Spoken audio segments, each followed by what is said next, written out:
Now that you've loaded up Node-RED, let's get started. On the left, you'll see a palette of nodes. The three most important nodes to start out Node-RED are the inject, debug, and function nodes.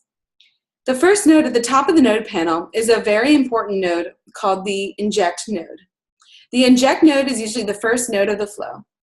The inject can introduce external data into the flow by pressing the blue button to the left of the node. It can also inject a flow, a global, string, number, Boolean, JSON, buffer, and a timestamp to transmit data into the flow to be processed.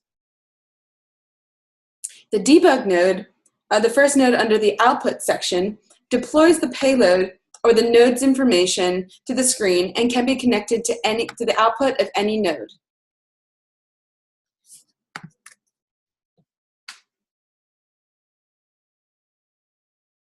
The debug node, the first node under the output section, deploys the payload or the node's information to the screen and can be connected to the output of any node.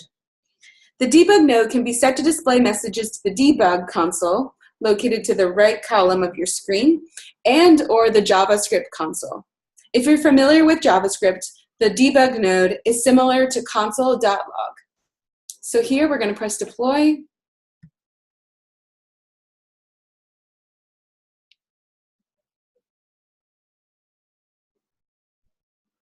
And now we can inject the timestamp and we'll see the payload here in the debug console. The function node, the first node under the function section, is an open JavaScript node that allows for users to create their own JavaScript functions. You can link the function node to other built-in nodes to perform unique functions to transmit data.